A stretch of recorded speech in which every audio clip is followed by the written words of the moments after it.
So the big question is this: how do most agents who struggle to get the information that most successful agents hoard to themselves grow and prosper without this information? That's the big question, and this video cast is the answer. Welcome to Real Estate Rockstars. I'm your host, Pat Hyben.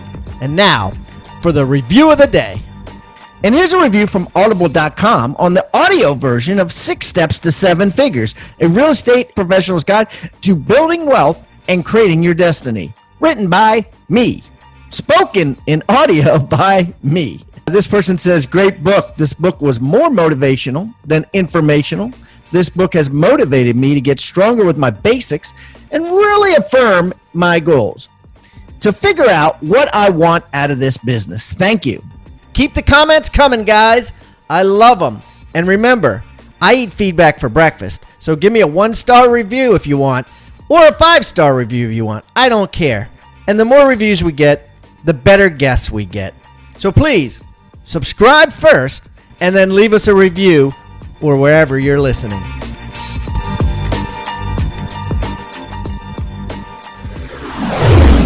All right, Rockstar Nation, I got a guest here that I reached out to personally. I saw some videos of his on YouTube, and they were fascinating. I mean, these were like 17-minute videos, and normally I'm very ADD. If it's more than 3 minutes, I don't watch it. But I found myself going through these, late into the night, 15-minute long videos, and I was like, man, this is good stuff. And I invited him to come on the show, and he took time out of his busy day to come on. So I'd like to welcome Kevin Paffrath to the show from Ventura County, California. Kevin, welcome to Real Estate Rockstars. That's me. Thanks so much for having me. Hey, Kevin, I know you go by Meet Kevin. If you look at a lot of his YouTube stuff and stuff on social media, it's all Meet Kevin. But Meet Kevin, why don't you tell everybody a little bit about who Meet Kevin is, and so we can get to know you better. Absolutely. So I'm 26 years old. I was born in Germany and got moved out to Florida when I was a year and a half old. Then, of course, my wife pulled me out to Southern California, and that's where I sell real estate now. I've got a 2.5-year-old, 5-month-old son, so 2 sons. Hey, we sell real estate, represent buyers and sellers, opened a construction company. Let me re-say that. We opened a construction company to complement our real estate business, also offer bridge loan staging as additional wings to our business.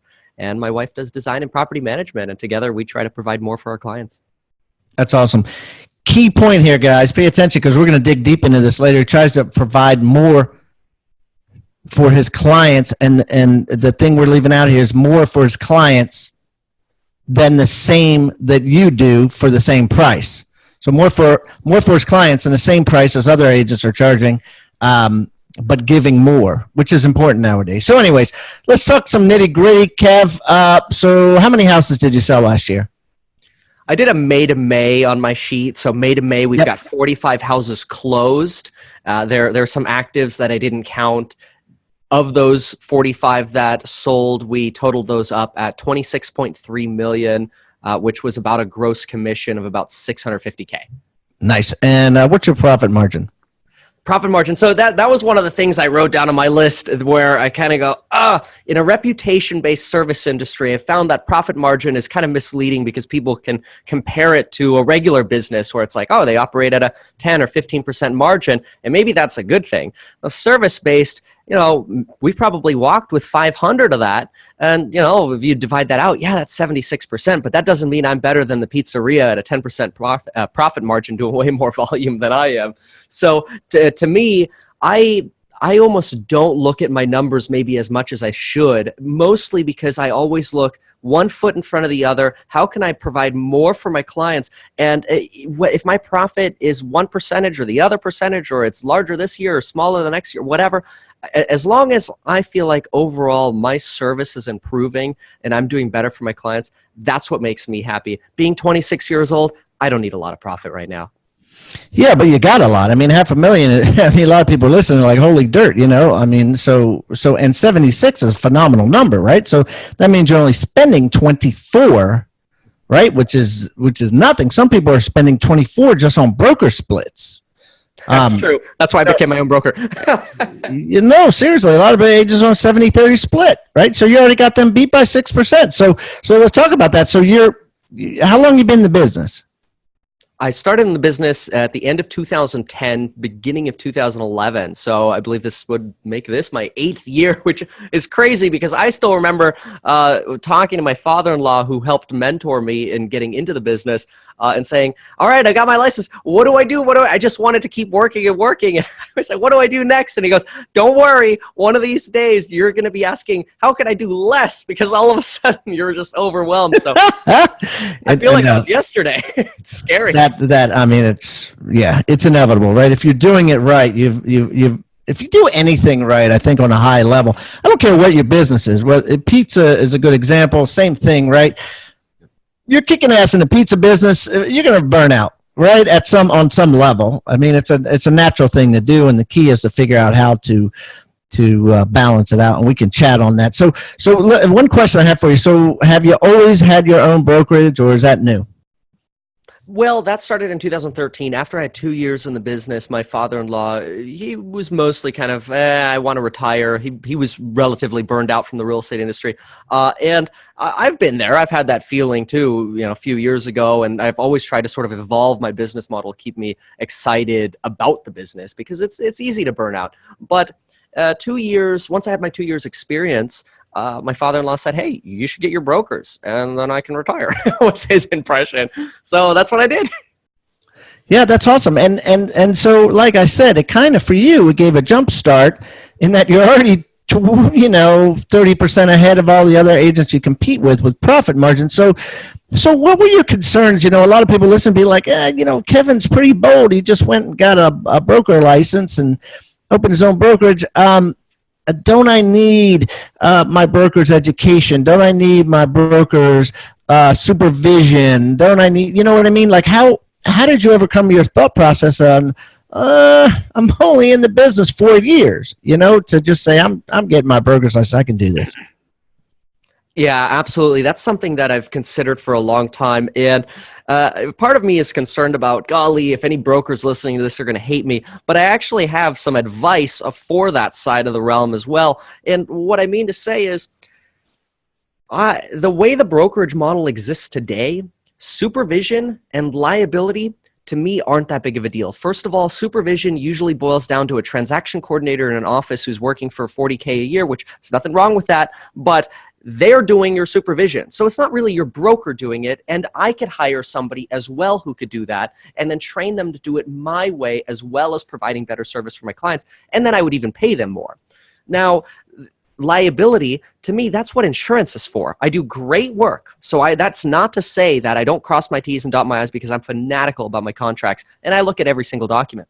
But insurance is your fallback. That is the reason we pay E&O, and a lot of brokerages charge their agents E&O anyway. So to me, if that is all a broker is providing, then they're failing. And no, agents shouldn't be at that brokerage. Then the bottom line number two is if they're providing homes and lands or print advertisement, that's dead as well. What the new broker needs to do is figure out how are they going to provide for their agents complementary services that can help them prevent the onslaught of discount services that are basically doing the professional photography, list the property on the MLS, which is really all the big brokerages have been encouraging. Yes, they offer training and print advertising and this appearance of liability protection, but when we really peel back the layers, what are people really getting? They're not getting the complementary services that are going to help them win against the discount services. That's where they need to develop.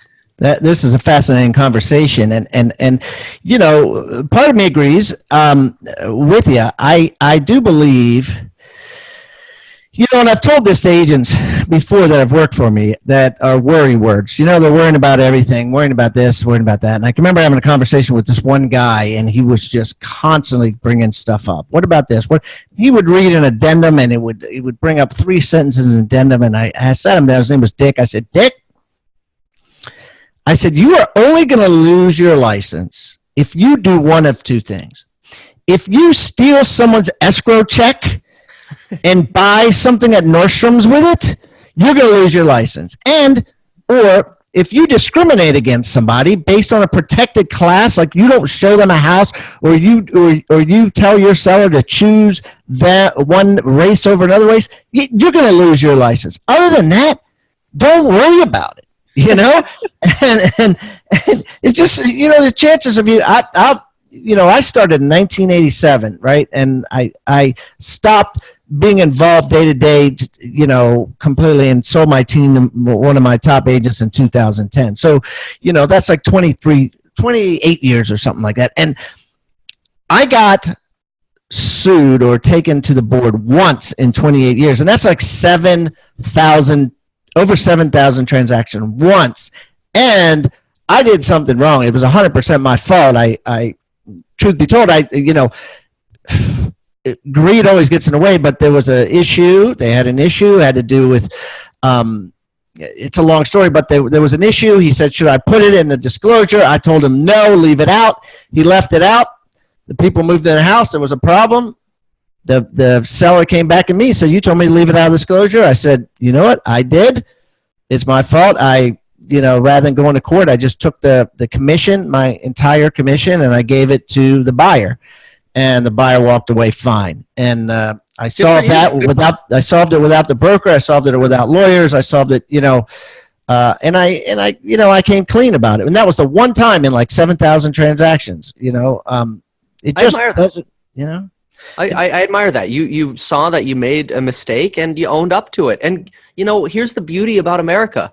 You make a mistake, what happens? The little digits in your bank account dial around a little bit. That's it. You don't go to jail usually, right? I mean, unless you're really... you don't go to jail unless you do one of those two things. Exactly. That's right. Otherwise, it's a number. Any problem, it's a number. And the cool thing about that is being in America, and this is something that I don't want to say cavalier because that comes across the wrong way.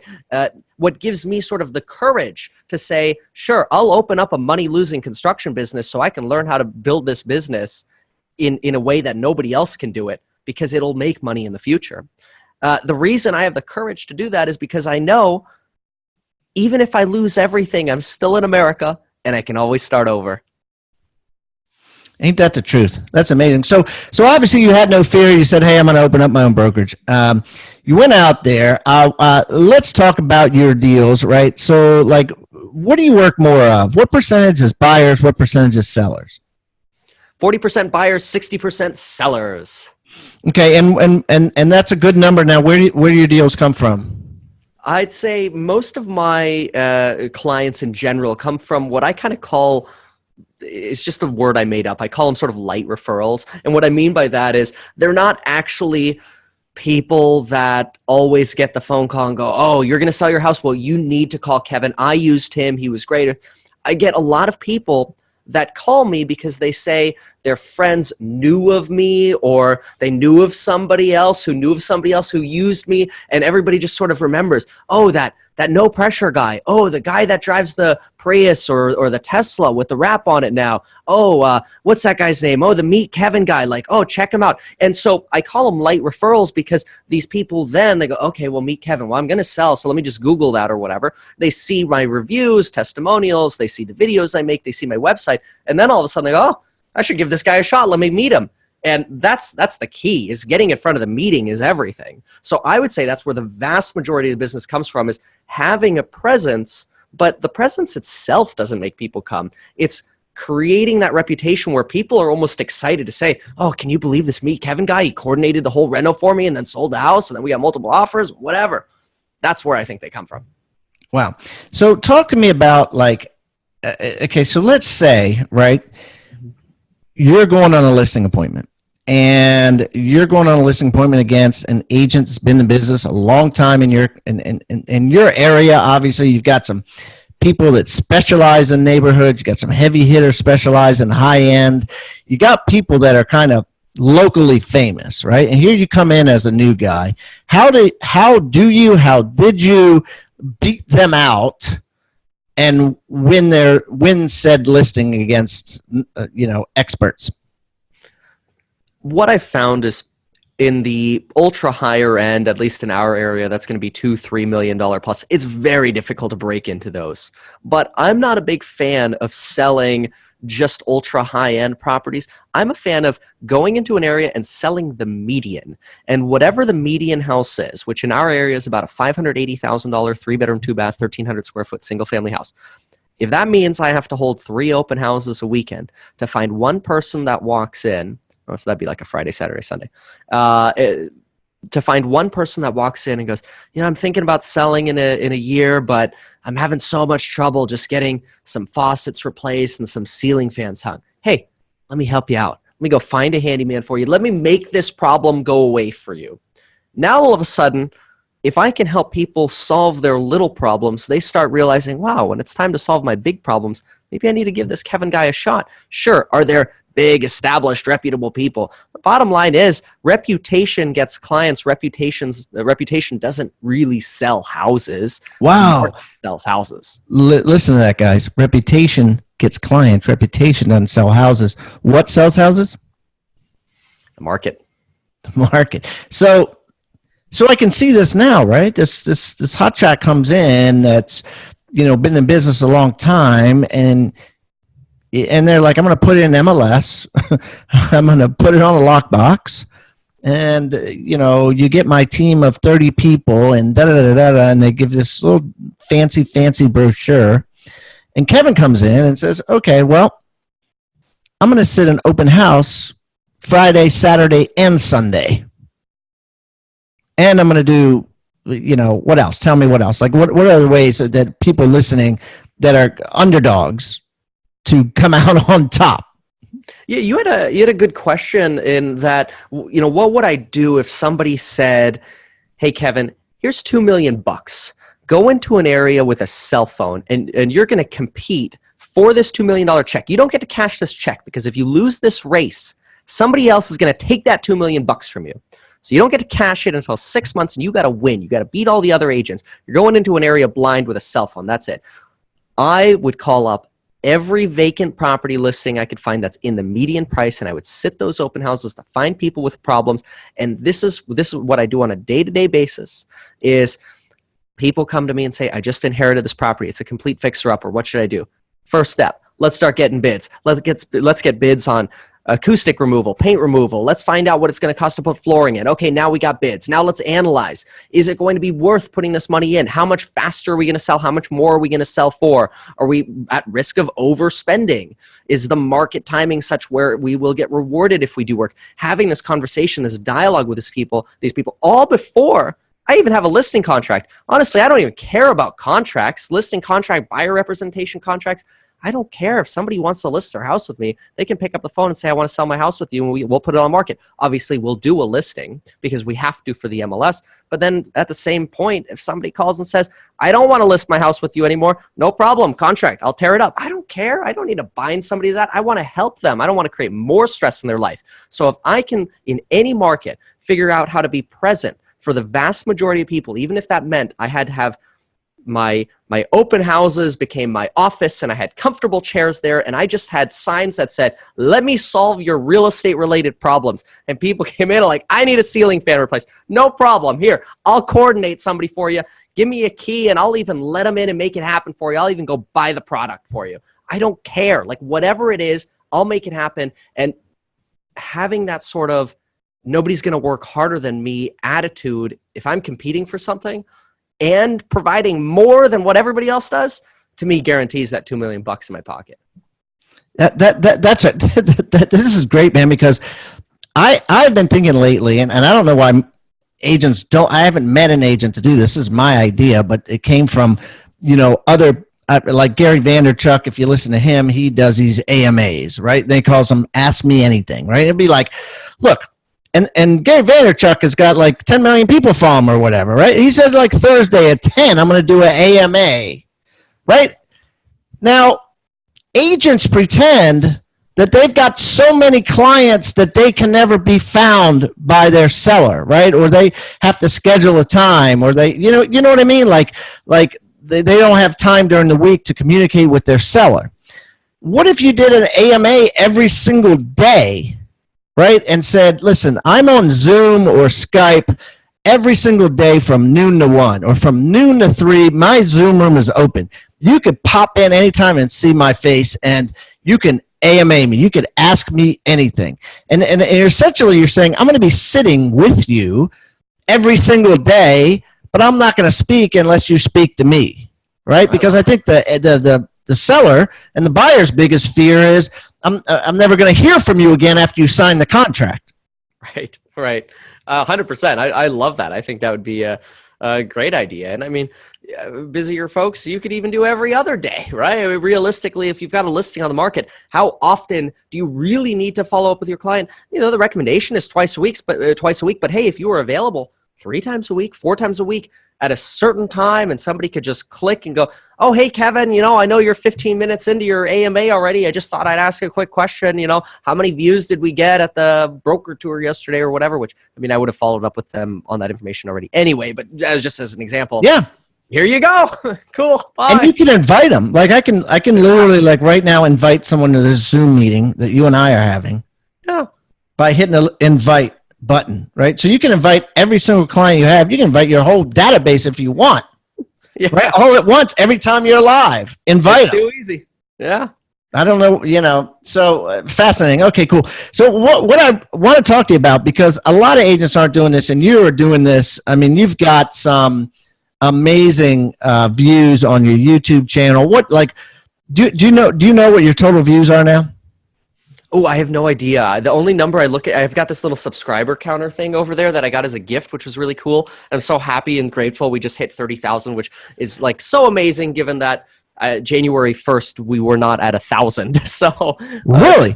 Yeah. Yeah. Wait a minute. So how's the subscriber counter work that you're showing me? Like what? Oh, well, so anytime somebody clicks subscribe, it'll be a little +1 that pops up. And it's kind of exciting because sometimes I'll come in here and I'll just at the end of the day, I'll watch a little bit of TV or start a movie or something. I never seem to be able to finish them. And then you just kind of every so often kind of see it. And it's just for YouTube. That's right. Okay. In January 1, you had 1,000. Under. I didn't make my goal. My vision in December was, oh my gosh, I'm gonna try to get to 1,000 by January, and I didn't make it. Okay, because here's the interesting thing. Because what I did before this call is I actually scrolled down to your bottom of all your videos, right? And you started them 4 or 5 years ago, and those only have a couple hundred. But then all the ones that you've done recently. Oh, you know, I saw one for 17,000. I saw a whole bunch. I'm like, holy dirt, these are really blooming, the recent ones. So tell me about that transition. Like, was it frustrating waiting? What did you do differently all of a sudden to go from under 1,000 to 30,000 in 5 months, 6 months?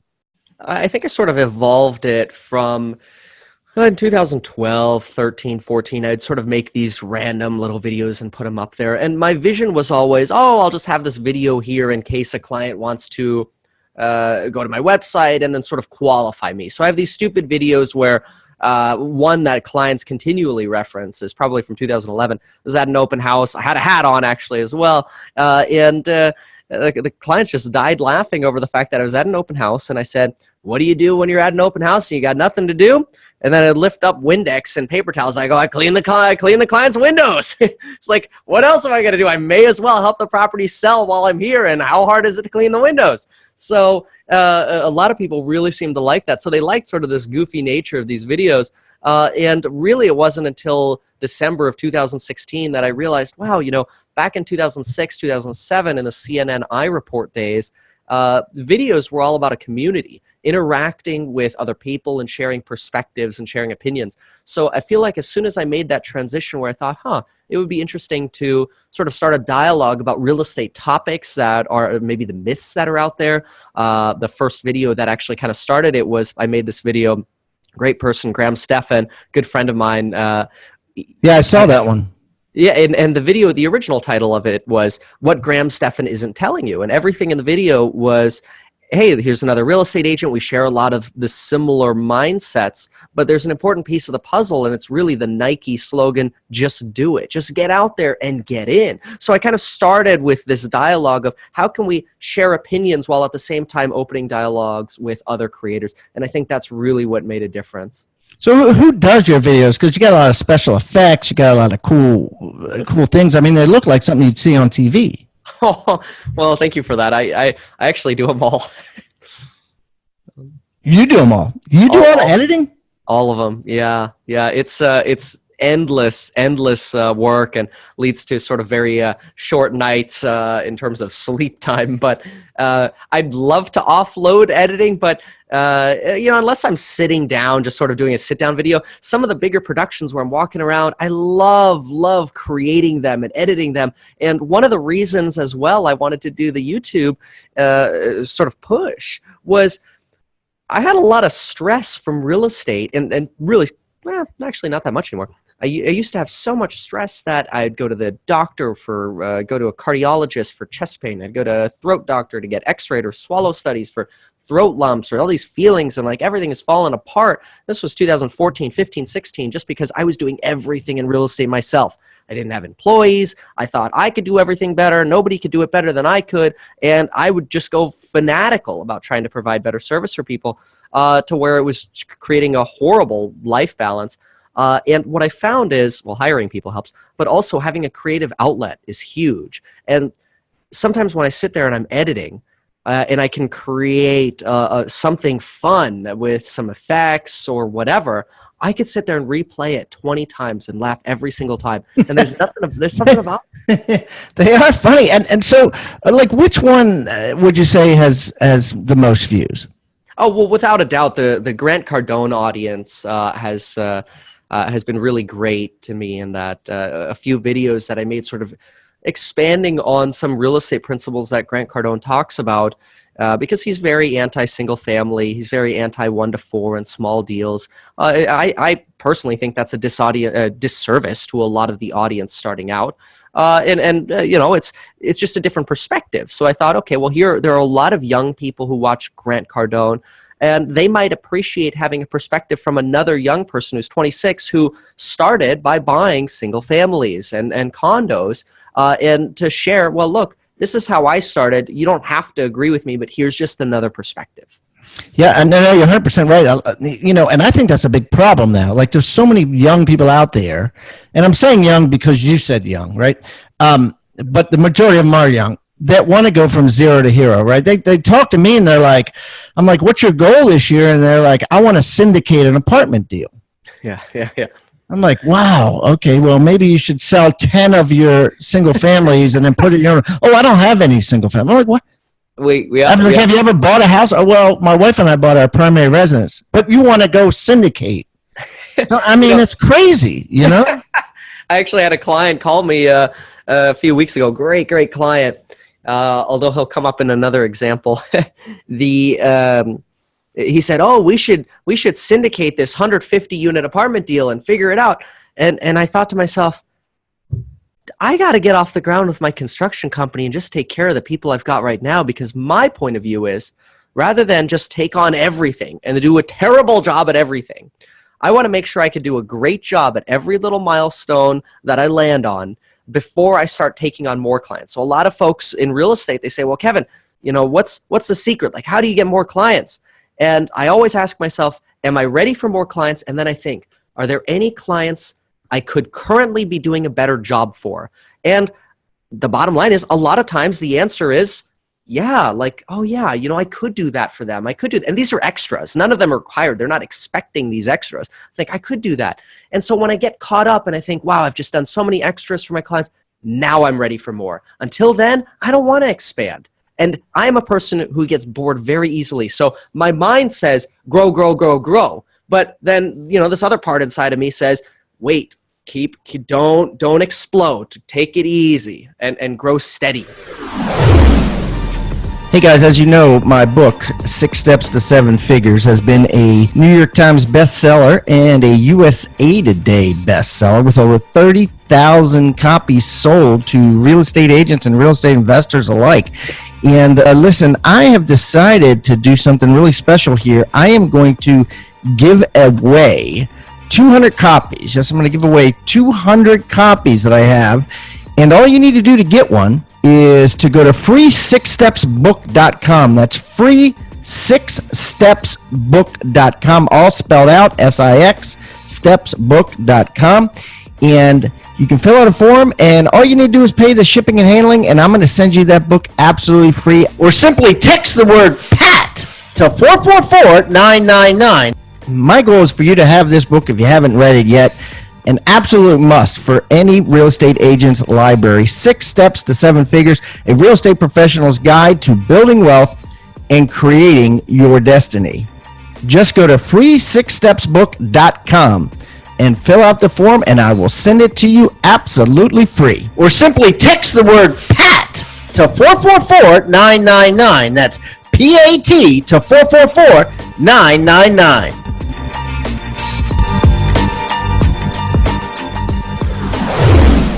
Okay, so that's great, because the same exact thing still happens to me. It has my whole life. How do you what do you do? How do you like sometimes I'll go down a path, and I swear to God, I feel manic in a sense, like this is going to work. I know this is going to happen. I'll start pushing forward on it, and then like 2 weeks later, I'll be like, I talked to a couple of people and I investigated a little bit more, and I think I'm going to bail on that idea. And I'm like, God, what a waste of time the last 2 weeks have been.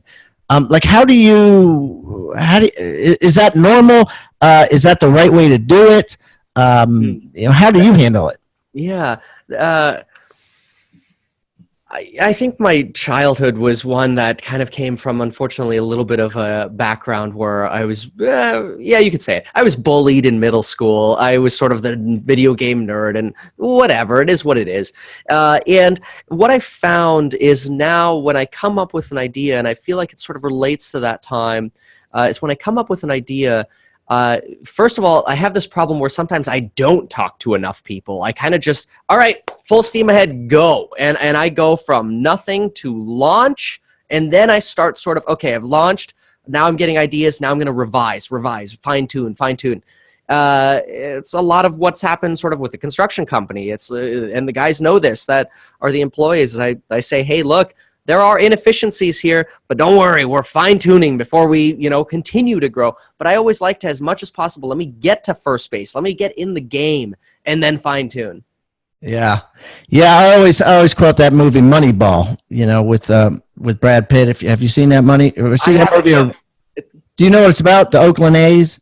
No, I'm going to have to add it to the movie list because my wife's like, now that I'm 6 months postpartum, I think I'm finally ready to watch movies again. I'm like, oh, dude, you got to watch Moneyball. It's the same guy that did The Big Short. Did you see The Big Short? Big Short, I do. Oh, awesome. Okay, same guy, right? So he wrote about the Oakland A's. So like they were like last, and they scrapped their team, and they hired this analytics guy who purposely only got players who got to first base. Ah, interesting. That was it. Like they were fat and the ball would hit them, so they'd walk to first. They were really good bunters. They'd get on? They were missing 3 teeth, so they scared the pitcher, and he balled them the first a lot. So they totally went analytical. This is a true story.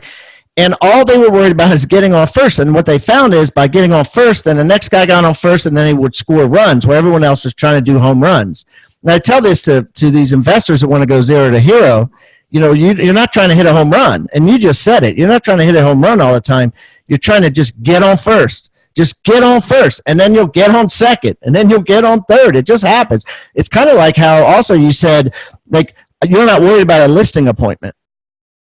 And a lot of people will come on the show and say, I would never, take a listing. I need to get the paperwork signed at the appointment, or I would never take a buyer out without a buyer-broker agreement, right? And you're kind of saying the opposite, like, hey, no, let's just get the first base first, before we try to hit a home run with a signed paperwork. And let me just try to help you first. And then if we don't get the home run, then it's okay, right? And nobody no client out there will ever say something bad about you if you help them and then you got the phone call, which just happens. Oh, my in-laws in real estate, I got to list it with them. No problem. I wish you the best. Hey, maybe I'll be able to represent the buyer. Nobody out there is going to say that, oh, Kevin, that guy's such an a-hole. That guy, he was trying to pressure me to do stuff. No.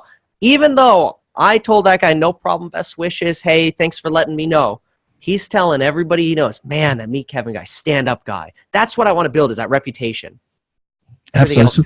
So what advice do you have for an agent listening who wants to build a YouTube or a video following? It's almost the same thing as people who want to start investing in real estate. Is start. It sounds so simple, but there's a lot of people I know, which are a lot of people who are between, say, 22 and 30 years old. They spend a lot of time planning, then consulting, and then more planning. And I don't know if it's a personality thing or if it's just what's worked and I've been doing it more, but here we go. I'm doing it. And if I make myself a fool, if I lose money, I don't care. I'm trying it, because to me, the best education is doing it. Yeah. And the video viewing audience today is so forgiving of shitty quality, right? You can have the worst video shot from a flip phone, and if it may click, right? The people don't look at yours and say, oh my God, that's, you know what I mean? Like, that was bad. You just have to keep, and Grant Cardone's a great example, right? The guy's like 1 million videos, right? When he started out, he just videoed everything, right? And he still does. Like, he could take a phone call from somebody and just video and put it on YouTube and see if it sticks. And Gary Vee does the same thing. He'll be walking down the street and some guy will stop him and he'll be chatting, and his video guy will film him talking to some random on the street, right? And put it on YouTube and see if it sticks.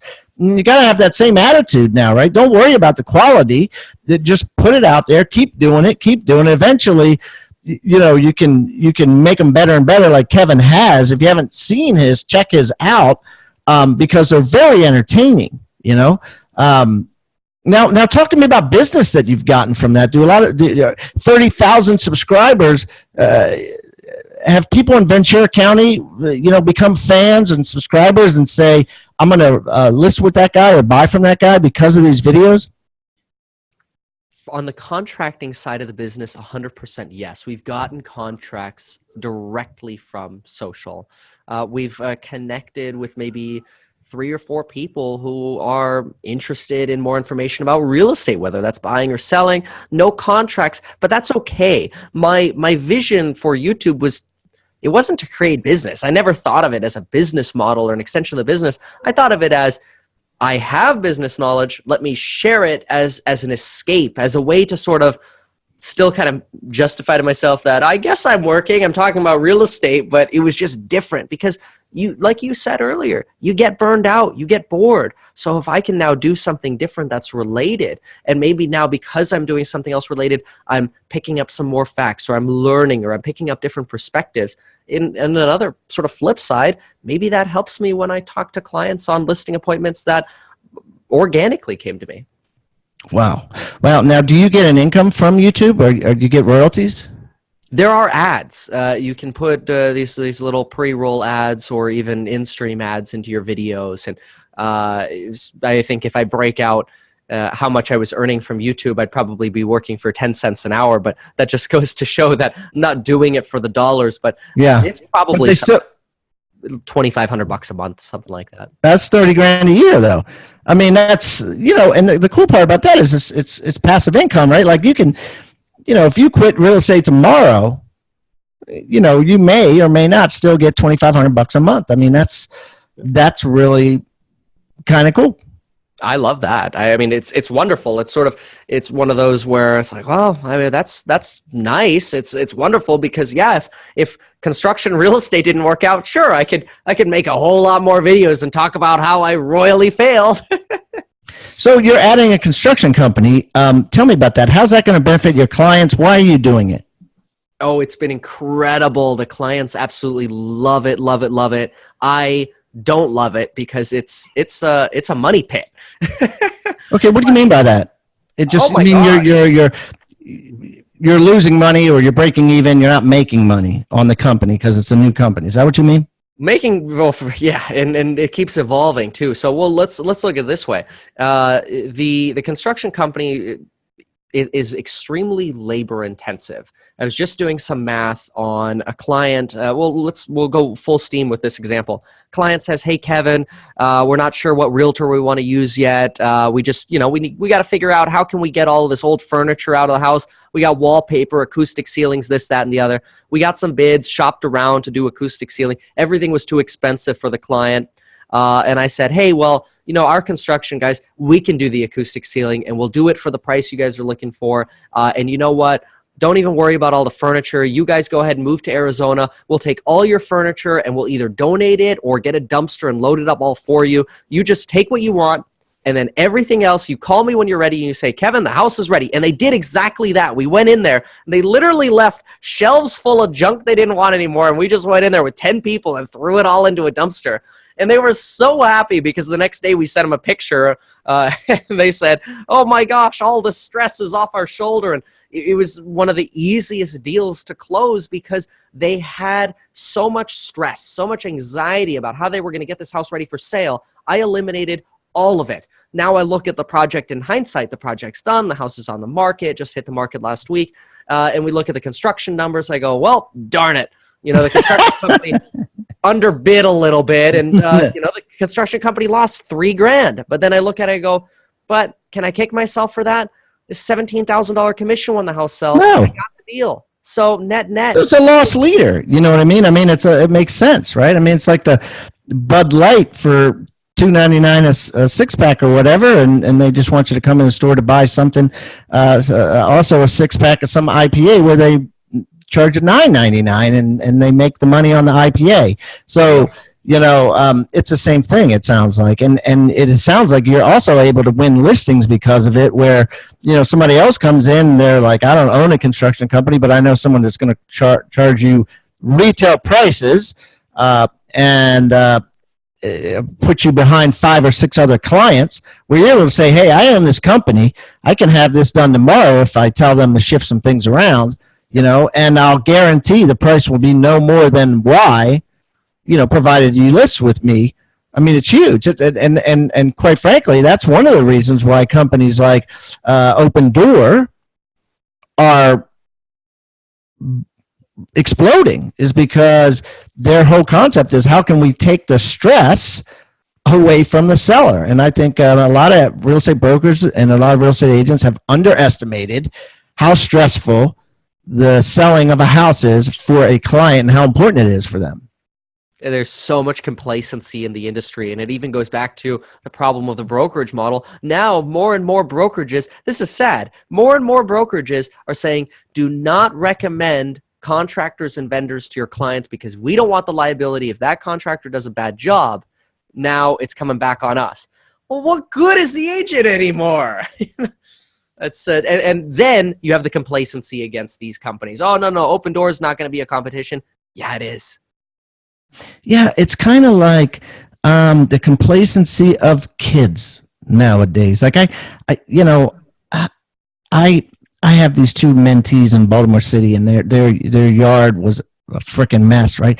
So yesterday I bought a weed eater at Home Depot, and we went over there and we completely cleaned their yard up, right? While their mom was at work, and it hadn't been cut in like a month, right? It was so hard for me to move the needle to get them to do this, right? And I was like, dude, this is landscaping, right? This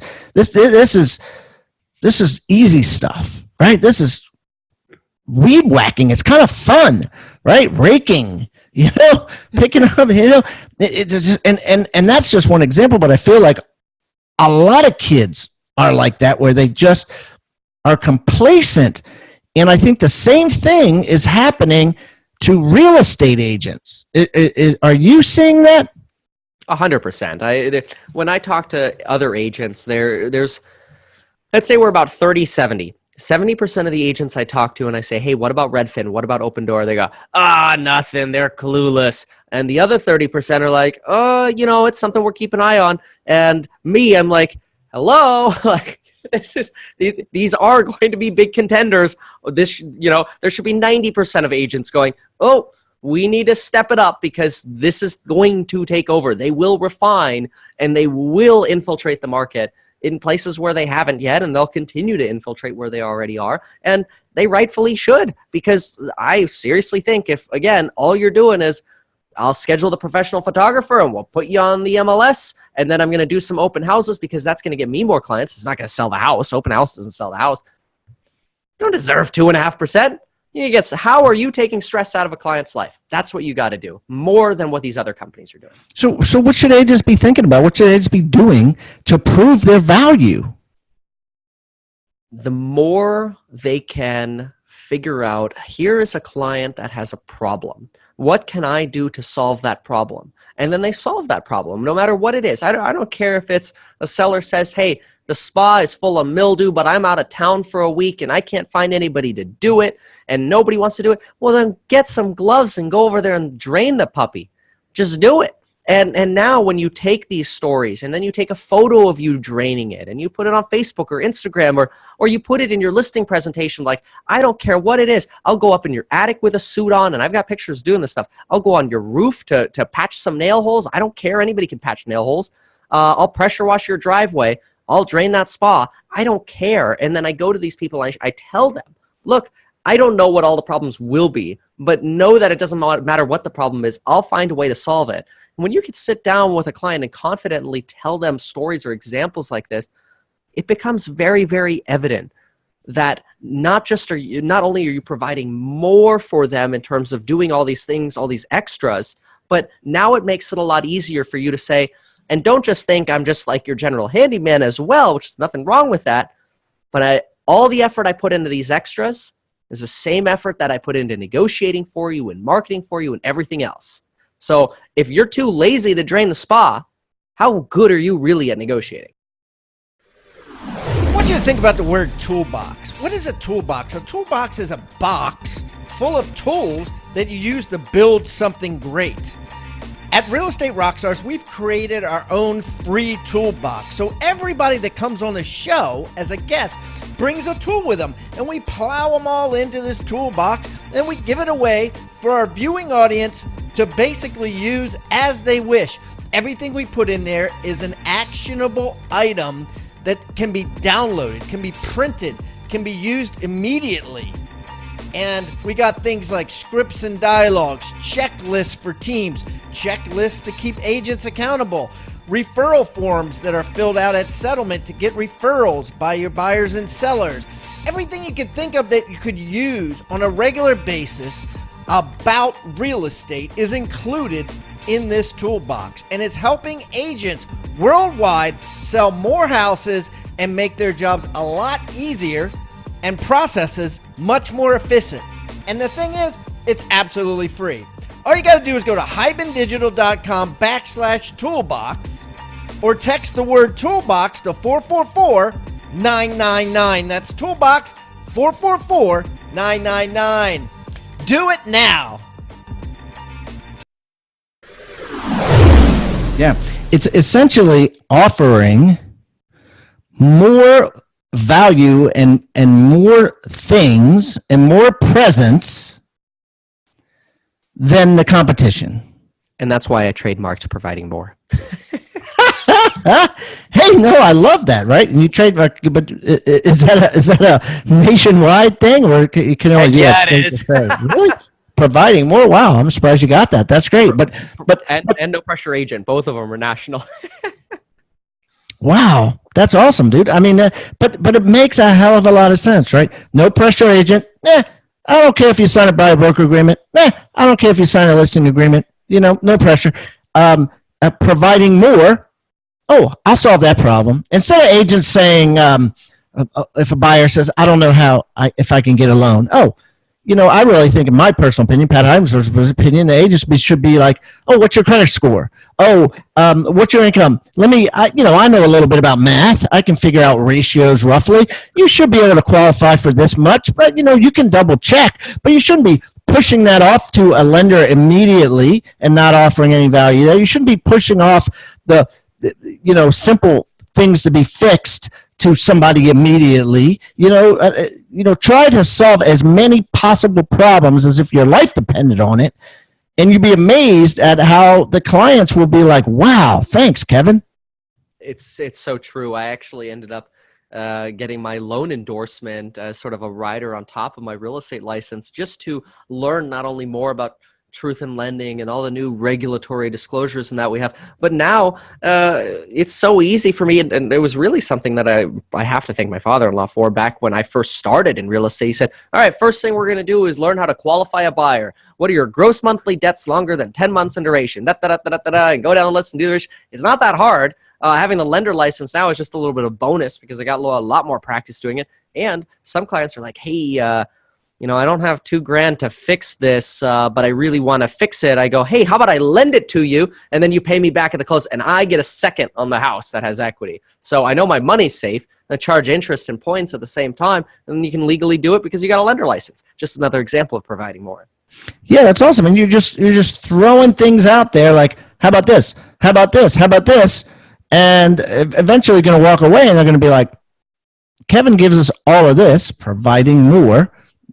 And this other agent, even though they have experience, integrity, results, these cliche words attached to their business card, they're not going to use them. They're going to use you, because providing more is more important to people today than a cliche that says experience. Yeah, I think really the bar is so low in the industry. I mean, there should be integrity. That's like the minimum. Right. Yeah, I know. Right. It was something that another thing I thought was interesting. You kind of touched on it earlier, and I thought maybe we even expand on it a little bit, is the team model. What do you think? Well, let me defer to you on that. I mean, I'll tell you, I've had both sides. I've had some teams come on here, and you guys could go back and listen to these, because people, here's the thing, guys.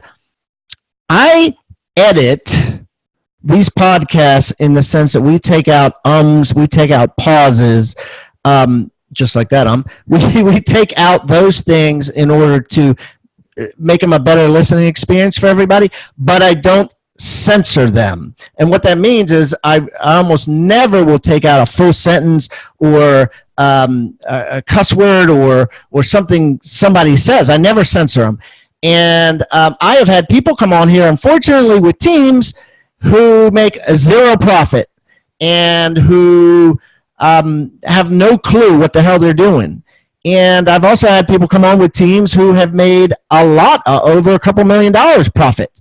And I've had single agents doing the same. So I've had both experiences. Let me get your opinion, Kevin. What is your opinion of teams today? I think the team model is one that can be profitable, but I'm not going to touch on the side of profits, because I think profits is short-sighted, because it focuses not on how the industry is changing. It focuses on the past and comparing to the past and not the future. So I think that's why a lot of brokerages are blind, and a lot of agents often are complacent when it comes to the changes coming down the pike. Now, here's my opinion on the team model. I honestly hate it. And I kind of think it's a scam. That's a pretty bold statement, I know, and I don't want to offend people with it, but here's why. I hate when I hear that people say, well, I'm going to use this person, and they have a team. It implies that they are getting service by, let's say, the Robert agency team, and they're going to be working with Robert, and Robert's going to take care of them. When in reality, the bulk of the teams are Robert does his own business, and then 5 other agents all do their own business. Robert gets the leads. I don't want to work with this one. Here, Ashley, you're getting this one. Jim, you're getting this one. You're getting this one. And now all of a sudden, these clients, they're not getting Robert.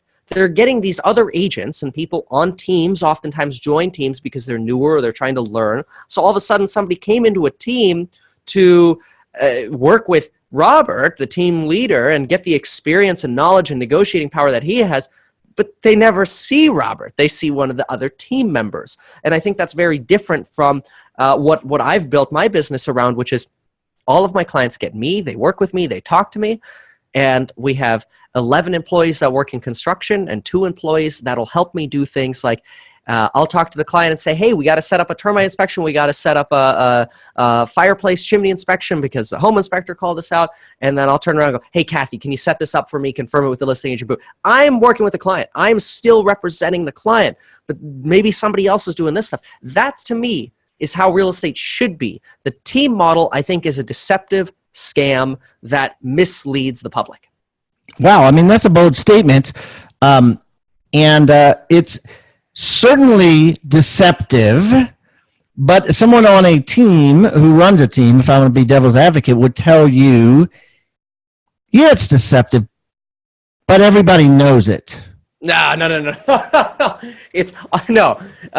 That's a bunch of baloney because most home buyers and sellers are so clueless about how teams work that almost any time I show buyers property, they'll say, oh, it's this person again. Wow, they're everywhere. Gosh, they sell a lot of homes. And then I say, well, do you know what it means that somebody else's name is hanging from the bottom of the rider? So it'll be like the Robert team or whatever, and then it's like contact Jim below it. And they're like, no, I mean, I have no idea what that means. Is that just somebody who answers the phone? Like, no, that's their listing. And then I never bag on anybody. I never tell this to clients that teams are bad. I just say, just so you know, the way this team works, and I oftentimes know these teams, is they're a collection of, say, even 10 agents, and they all decide to put one face on every single piece of marketing. So all the marketing and all the signs are consistent with the vision that more people will come through the top of the funnel because it makes it look like this one person is so much busier, when in reality it's just a collection of a bunch of individual agents.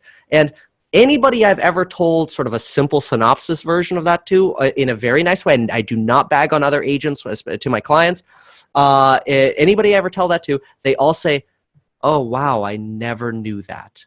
So I think it's easy for us in the industry to assume that the consumer knows. But especially starting YouTube lately and some of the things I see out there, the consumers don't.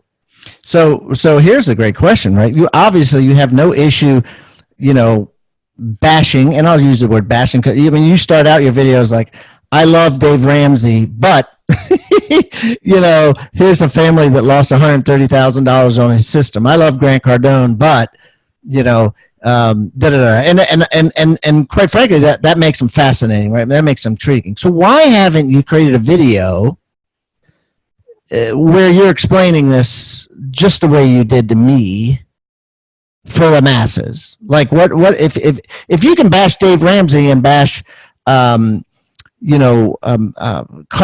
why can't you just bash in general real estate teams? Or better yet, and I'm not trying to start trouble, better yet, bash one of your local competitors as a big team and say, you're never going to see them here. You're going to see Martha. And you know what I mean? Like, just like you do, you guys have to watch Kevin's video to know what I'm talking about, but you could literally show everybody's picture on there and say, this is who works for him. This is all the listings he has. He has 1,000 listings. How could you possibly service that many? But why haven't you done that yet? I've started to. In fact, I have made videos exposing topics quite a few times. I've made videos exposing why I think the open houses are a scam. I've made videos talking about the infiltration of Redfin coming. And I've made videos about simple myths where sellers will say, well, why would I replace the carpet? A buyer's just going to come in here and put their own style in. These are all classic myths that are perpetuated, especially the carpet example. Well, let's just stick on the carpet example. The carpet example of why would I replace the carpet? It's just easier to leave it and put the house on the market is perpetuated by brokers that don't want the liability of making changes, having furniture moved, and creating this potential hassle for a client. When in reality, it's so obvious that carpet for $2,500 in a house could easily increase the value by $7,500 of that house, because people don't like going into stinky and old gross carpet. Who cares if they're going to replace in the future? You got to capitalize on market value. That's where I think people create a disservice. So it's topics like this I have gone off on. This team one is coming up next, so stay tuned.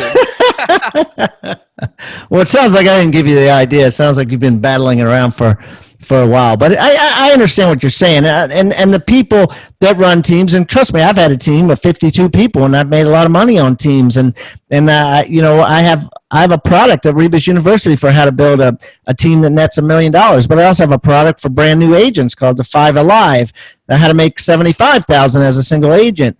And if you talk to some of these people with teams, they would tell you, and a great example I love using, I use this in my book, is like the Johnny Cochran law firm, right? You know Johnny Cochran, who what do you call it, represented O.J. Simpson? Absolutely. Died of brain cancer, 12 years ago? Right? He's dead.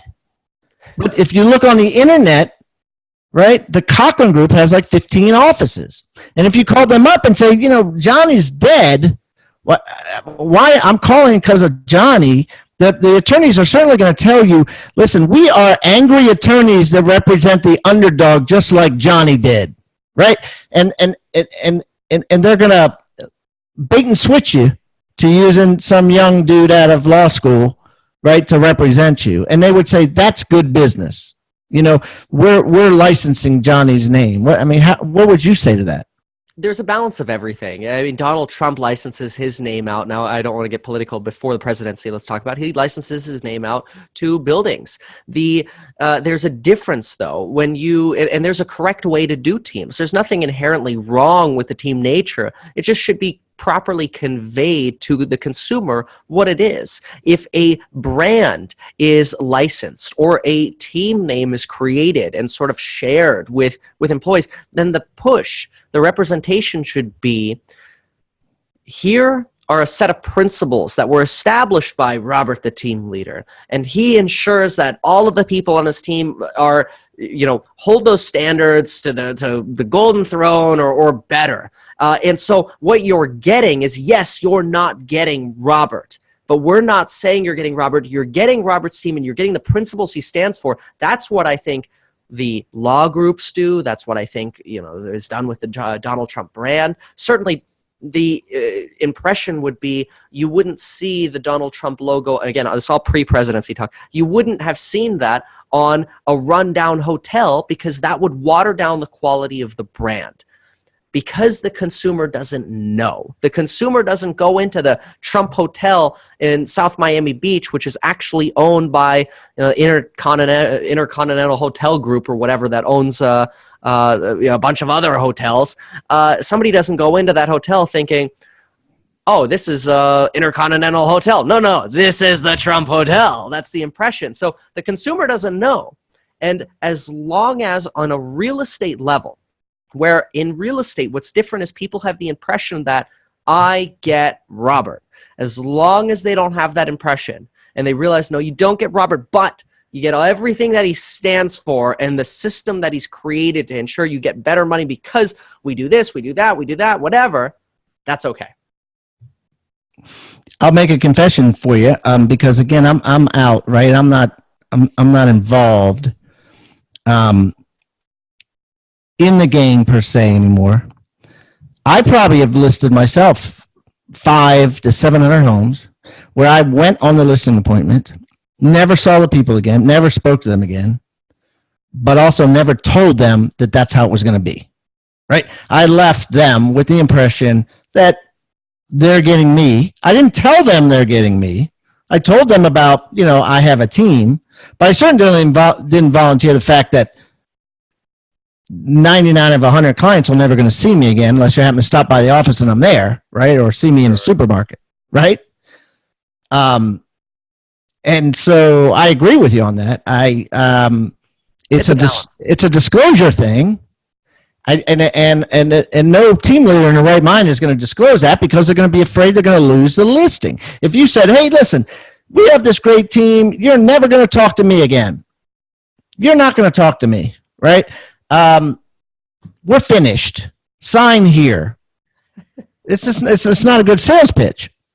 You're 100% right. There's definitely a balance to it, and I think that's maybe why I haven't yet made a video on it, because there's a balance to all of these things. That's why I call them perspectives, because I look and I think to myself, well, there is a way to have the team model be one that isn't generally what it is. And so I am generalizing when I say I think the team model is a scam, because when I say that, what I mean is the teams that I generally see are ones where it's an agent that has a few years under their of experience, and then, oh, you're brand new in the business? Join my team. Hey, here's a buyer you can work, and I'll just take a 20% referral.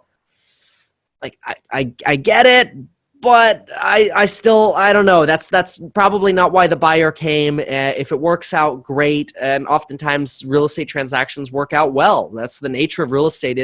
It's maybe 10% of deals that have hardship. Whereas, flip that over to construction, you've got maybe 90% of projects that have hardship.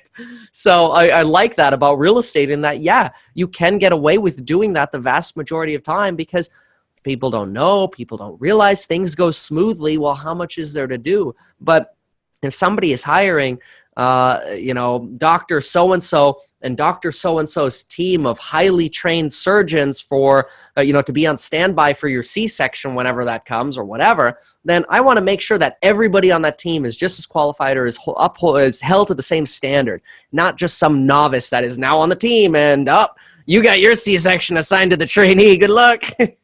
It's funny that you bring that up, right? Because that was a big concern. Actually, there was some movie I was just watching that made fun of that, where when my wife and I had our kids, that was the big thing. Are you going to be the doctor that delivers the baby? And they were always like, yes, yes, yes. And on the second one, guess what? The dude is in Bahamas or some shit, right? And they don't even know who's going to deliver it, right? And we're like, where's Dr. Brown or whatever? And they're like, oh, he's in the Bahamas. I'm like, what? You tell us now? And she's said a minute dilate or whatever. And it's like a big joke, I mean, but that's true. That's what happens, right? But he wasn't going to tell us, oh, by the way, my wife and I are planning a 2-week trip to Italy on, around your due date. He's going to take you on his client.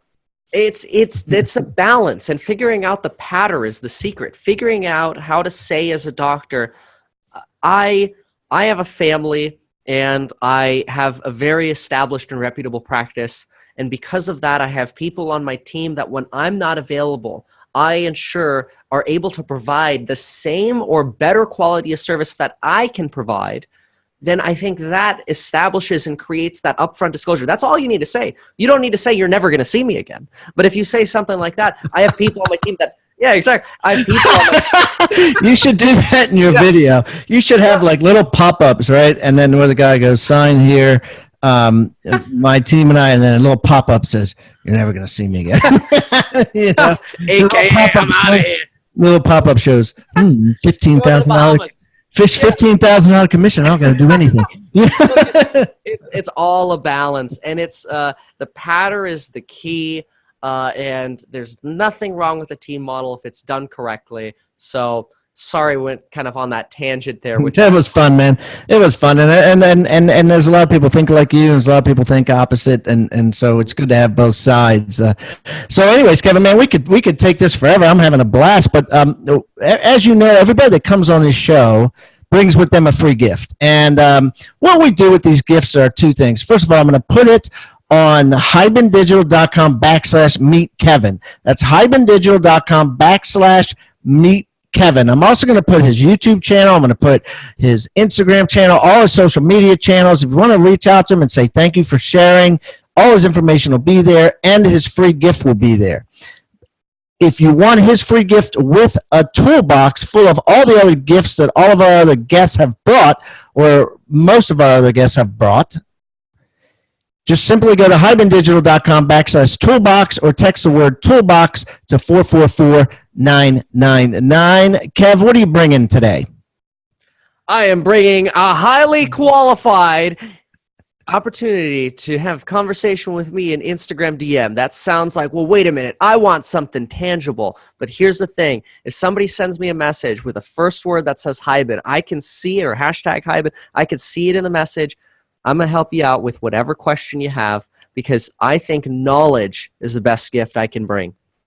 Hey, that's kind of cool, and it ties in what we were saying before, guys, right? So rather than being someone who's kind of hiding behind a social media page, right, or an agent that's hiding behind, I'll call you, don't call me, right? Or a system or a team or whatever. He's saying, DM me in Instagram, and I'll immediately DM you back, and you can do an AMA like Gary Vaynerchuk and I think agents are going to start doing. Ask me anything, anytime. This is great. Well, listen, Kevin, beautiful. Thanks for offering that, and I hope some people listening take him up on it. And best of luck to you, and let's stay in touch. If I'm ever out in Ventura County, California, I will look you up, and we can get together and shoot a video of us breaking some bread together. Looking forward to it. Thank you. Thank you so much for tuning in to Real Estate Rockstars. If this free content is giving you a ton of value, I want to ask a small favor in return. I need you to pull out your pointing finger and hit the subscribe button. Yes, hit subscribe, please. The more subscribers that we get on Real Estate Rockstars, the better guests are attracted to the shows. We'll get more guests from the top companies, from the top teams, and even more celebrity guests like Robert Kiyosaki and Barbara Corcoran. Also, if you're not a member of our free Facebook group, go to Real Estate Rockstars Radio right on Facebook and join the conversation. I'm on there myself on FaceTime Lives, and we have a lot of communications and questions about the show, and I'd love to see you there. And it's free. People ask me all the time, where am I on social media? I'm real easy to find. Just type in my name. My IG is I am Pat Hyben. It is blowing up on Instagram, adding tons of subscribers, and I'm on there probably twice a day. So definitely follow me on Instagram, as well as everywhere else. Thanks again for listening, and keep rocking.